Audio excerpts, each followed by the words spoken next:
Welcome back everyone to Mudstomp Solves, the channel where we do cardboard puzzles as a primary, but we also do other creative things such as block builds and other 3D puzzles and so on, and pen and paper puzzles. And particularly today we're doing a wooden 3D build puzzle. I don't know what you call this. Anyway, construction puzzle maybe.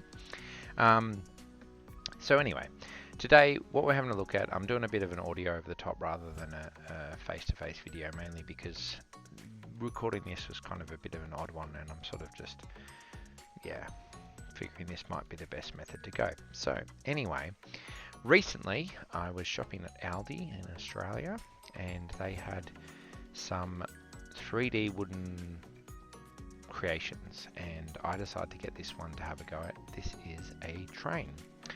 And basically, I thought this might be fun. I've never done anything like this. I've got a couple of book nooks I want to approach soon. They're sort of a similar idea with wooden bits and pieces to build and craft together. And I thought that this kind of a thing might be a nice thing to do. I have another one, not from Aldi, but just another one that's like a big owl type thing that I hope to do in the future. And so I thought this might be a good first step, because this one's being sold in Australia is in English. The other one I got seems to be one of the lovely Asian countries. Don't know which one. I'm guessing it's Japanese or Chinese, but I could be wrong. And yeah, anyway, this one obviously has English instructions and that. And it was it was just something I decided to do as another thing on the channel, and just to try out where it goes and what it does. Overall, I'd say that it's been quite the success. I do apologise if there's a bit of noise in the background. I've got a bit of a computer fan running while I record this, so hopefully it's not too loud. But overall it's been a nice sort of process, I guess I would say. The pieces come out of the stencils quite easily. They're very thinly attached by a bit of wood, so they're very easy to pop out. Most of the time I haven't had trouble popping them out, in the sense of being concerned about like breakage or anything like that. I've been as gentle as I can be at times, but I will say probably my only negative critique in this whole process, probably two critiques, but this is the one I'll voice anyway. The only negative critique that I would really focus on is that when you do pop them out, you get little slivers that chip off, and sometimes that's off the stencil and sometimes it's off the piece. Most of the time it's off the stencil, so then you'll see me throughout this video grab that little square there and sand an edge or something just to break off that little stenciled extra bit. But largely speaking, for the most of it, it's easy to manage, but it is a thing to be considered. Overall, I don't think it affects the look of the build. I think most of the time it's rare to have a piece chip off in such a way that it's so visibly horrible or anything like that. I would be almost tempted to paint one of these one day, maybe, to see what it would look like after being painted, but honestly I like the raw wood look of it, and how it all sort of comes together gradually. So it's sort of I don't know what more to say. I'm kind of running out of descriptions for it, because I find, you've probably seen in some of my other videos if you've watched a lot of them, that I'm not terribly negative on a lot of things, and a lot of the times when I do cardboard puzzles, it sort of ends up being this thing of me being like, oh, it's a really beautiful puzzle and I really love doing it, and I'm trying to think of details to talk about. And I think that's the thing. When I really enjoy something, I just don't pay attention to the details. I could just get lost in creating the thing I'm doing and enjoying the process. And this was definitely another one of those. I've tried to sort of, I'm using almost raw footage in a sense. It's obviously, I filmed it in time lapse because I knew it would take me a while. I initially thought it would be sort of maybe around 2 hours, and it's probably closer to, because I think I've got something like 40 minutes of time lapsed video, so it's probably closer to 4 hours it took me all up. But I just enjoyed the process so much. I just got lost in it, and I thought I'd just use the raw footage essentially just to show, the whole process of it and how much it sort of stuck out with me. And I mean, obviously there's a lot of detail in this video anyway. It's not terribly bad in trying to see what's going on. I'll probably show towards the end of the video or in a second, yeah, probably in a minute when I show a time lapse to sort of just, you know, not be talking the whole way through this video, but when I show a time lapse, I'll probably show the instructions a bit more up close and so forth, so you can sort of see a little bit more about it. But yeah, largely speaking, it was sort of really fun to do, and I sort of filmed it in chunks of sort of probably about 20-30 minute lots, where I was sort of doing about 2 steps, which is sort of 2 lines on that picture if you have a look at it. And yeah, it just sort of, it came together really nicely. Each step is very well detailed, and the pieces are very clear where they go, and they've got them labeled as patterned and non-patterned sides, so they can tell you which way to face everything in the picture. It's got each stencil is labeled A, B, C, D, E basically, so it's like B2 and B3 and put them together and so on. And so it's really easy to know which stencil you're looking at. And for the most part, you stick in definitely just 2 stencils the whole time whenever you're working, but mostly you're in one for a while and just dipping into the other one a little bit. And yeah, it's just one of those things. I think it just flowed really nicely, and it was just a lot of fun to sort of get through so much of it and really just feel like it was just coming together the whole time. I think there was maybe one time, maybe twice, where I grabbed the wrong piece or something. It's not because they weren't labeled or anything. I just got excited and sort of went ahead a little bit too fast and didn't look carefully enough. But again, it was very easy to tell I'd grabbed the wrong piece when I looked at the picture again. And yeah, I'll say too, the way it all locks together, the open slots and things, they line up really nicely for the most part. And they're very easy to insert things into each part and whatnot. I think there was only sort of one occasion where I really struggled, and on that particular one occasion it just happened to be this tab just didn't seem to want to go in very well, although that would be my second critique. So there were a few times where sliding a smaller piece into the side of a larger piece,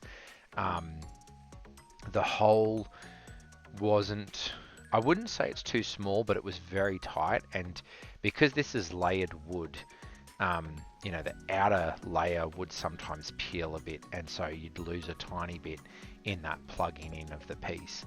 Now again, visually that doesn't matter in the long run or anything, but it was sort of frustrating at times trying to just get those pieces angled in such a way that you could get them into the hole and then twist the rest of it in or something like that. And again, you're working with such small pieces. This is rated, I think it's rated 4 stars for difficulty or something. And I would say that it is simple to know what to do, but the handling of the pieces and that, you've got to be very careful. And for me in particular, like I said, not having calloused fingers that are tough against the small pieces, and I'm a 6'2" male, so my hands are quite large. So with these tiny pieces, sometimes it's fairly difficult to hold them or put them in correctly and that. And again, I use the tool every now and then to try and sort of solve that problem, but it is sort of one of those things where it's particular, and it can take a bit of effort to sort of figure it all out and whatnot. So yeah, it's sort of one of those things. It's fine, it worked well, and I was happy with it. But I suppose that's the thing where I would say, like, this presents, it's easy because of the instructions, but it's got that difficulty in the nature of how you do it and the quality of the pieces and so forth. So in that way, it's not like you've just got square blocks and you're just lining them up. You're having to really sort of finagle some things and really, sort of think about it. But overall, again, I think that's where the beauty lies in this. It's again one of these things where you get to just appreciate as everything comes together and you start to see form and shape and function, so to speak. And I say function because it's not that it functions, but seeing things on it become a particular part of the train and realize what that function would be. I'll give the example here that I think the bit I'm building at the moment is the the boiler wall in the engine room, if you will, and it's like looking at that, and you start to see the openings and where the sliding metal pieces would be if it was the actual boiler, where you would stick the coal in and things like that. And similarly, like when you're doing the wheels, there were these little arching bits that are the cranks that would drive the wheels around if it was a real train, you know. So yeah, seeing all those pits come together and represent something and start to build on it, it was just really beautiful. And yeah, I just enjoyed it a lot that way. So anyway, I'm gonna move this into a time lapse just to see how it goes, and you know, get through a bit more of this a bit quicker and cut down on that viewing time essentially. And I'll see you when it's done on the other side.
Well, and there you have it, folks.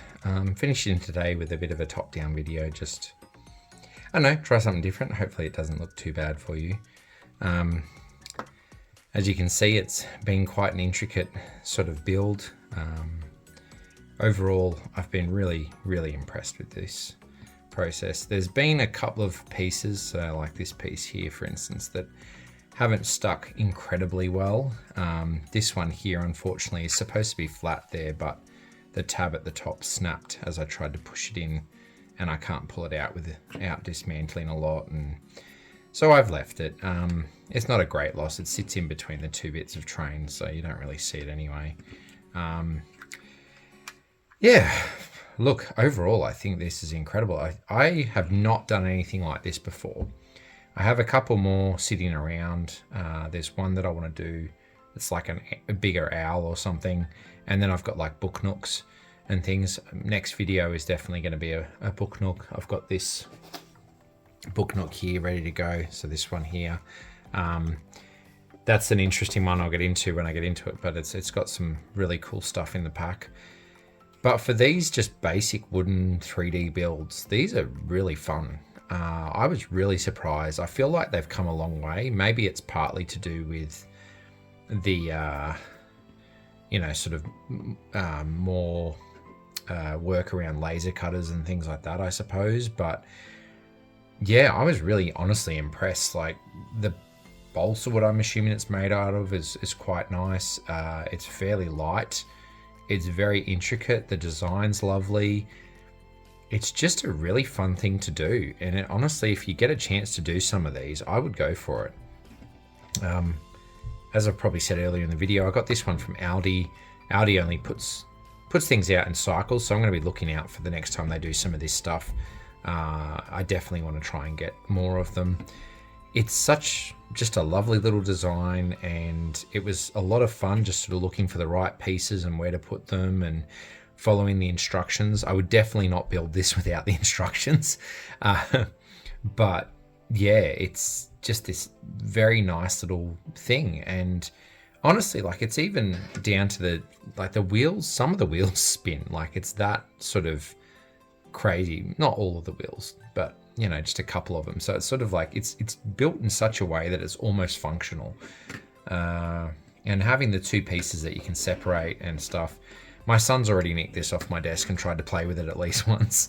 I'm probably going to let him have it, to be honest, because I don't think I'm going to get that much out of it other than sitting out on my shelf. And I've got plenty of other things on my shelf, so it's sort of irrelevant to me about having it that way. But yeah, I think overall it's just a beautiful design, and I'm really impressed, and I can't wait to do the book nooks and more of these and so on. So yeah, like I said, I'm going to keep an eye out in Aldi. If I don't see any in Aldi anytime soon, I'll probably look online and try and find a couple more. I want to try and find something bigger because it was so much fun to do. I want bigger ones, try some bigger ones.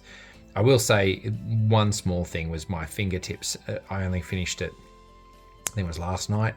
And yeah, my fingertips are really sore from pushing all the bits of wood and that. So using the tool helped at times. But other than that, it's definitely, it's a delicate work, and there are sort of edges to it that, you know, you can hurt your fingers a bit with, unfortunately. I need to get more calluses on my fingertips, I think, for all the different things I'm doing. On that note, I've got a 3D block build panda model thing I want to do soon as well, and that's going to be more of the same, although that has a hammer with it. It's one of those, I can't think of the word, but anyway, this like interlocking block builds. So yeah. Anyway, I'll say too, actually, one other thing before I go. The detail on the inside of the train is incredible, that you can see cogs and gears inside and things like that. It's just, and like the little seats in the cabin and stuff. It's just beautiful. So yeah, there's nothing else for me to say. I've just really enjoyed it. It's really beautiful, and I'm looking forward to doing more. So anyway, if you want to keep me going, you know all the things to do, the subscribes, the comments, the likes, and so forth. Next week, this next week, I've got quite a busy week with work. I'm taking some volleyball teams to a competition. So I'm hoping to get my next video done for next week. But if it's not next week, it will definitely be the week after. And that will be the 300 subscriber special, because we've hit 300. In which case, again, I'll say to everyone, thank you very much for your support. It's so nice to hit such a milestone. It feels very big, all things considered so far, and I'm really eager to see where else we go in the future. So yeah. Oh, one other thing too I might add that just occurred to me as well. There's spare pieces on some of these smaller bits, which is really nice. Not everything, but just a couple of the really tiny pieces like the pegs and stuff, there are spare pieces. So if you accidentally break a peg or something, you often have a replacement, so that's nice too. All right, well, anyway, I'm going to leave it there, and we'll catch you in the next video, hopefully next week, if not the week after. Alrighty, bye. Mud Stomp out.